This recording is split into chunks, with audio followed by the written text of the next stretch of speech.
Marcus Ellis and Chris Langridge, after the match here in the quarterfinal of the Barcelona Spain Masters, the defeat after 2 games, how would you summarize the match?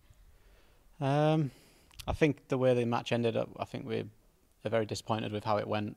I think there are patches in the first where we actually played really well, and I think we actually had chances to take the first set, and I think to finish the way we did, I think it's a bit disappointing. It's something we'll have to look back on and see exactly what we did wrong. But it did feel like they had a good tactic in the second game that was working quite well, and I think we struggled to adapt to that.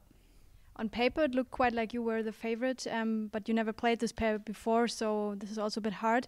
What can you do better the next time, maybe?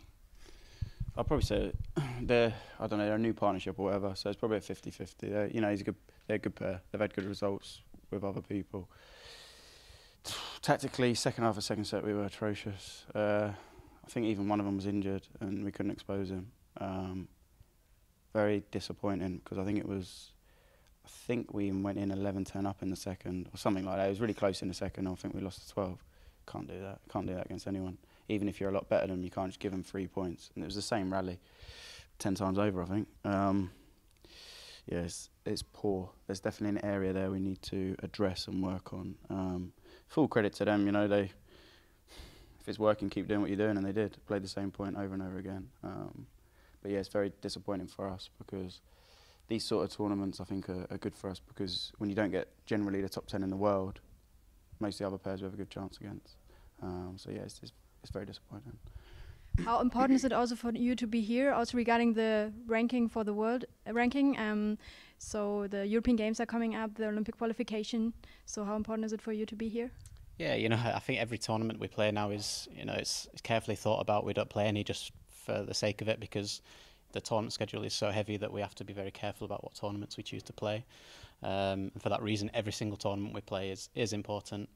Like you said, with the European Games around the corner, we'll be fighting for seeding. I don't know exactly what number we are at the moment, but hopefully, it'll be top 4, if not second seed. So it's a great opportunity to start the Olympic qualifying well. And I think if we do manage to get a seeding there, perform well, looking forward to the Olympics, I think it's a great start. Yeah, Marcus, you are also playing in the semi-final tomorrow with Lauren Smith. You missed the chance to play 2 semi-finals tomorrow. But yeah, how is it also to play 2 matches in one day? Maybe a bit tiring as well? It can be. Some days you are more tired than others and you can't really explain why. Sometimes you have 2 really hard games and you feel fine. Other days you have 2 easier games and you just feel a bit tired.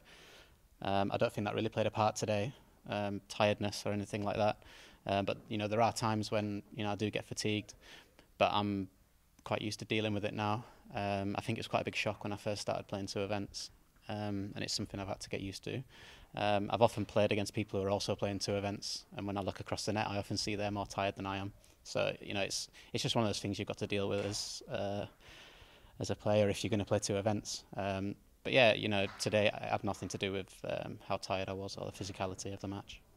And do you maybe have long-term goals that you can define for yourselves? For me, quite simple, make Olympics. It's the only ambition I've got for the upcoming, whatever it is, 18 months. Just want to get there and then see what happens when I get there. That's it for me. Yeah, I think hopefully I would like to continue after the Olympics, qualify or not. Fingers crossed we do. But it's everyone's focus and it's all we're thinking about now. So looking forward, everything will be tailored towards making it to Tokyo in 2020.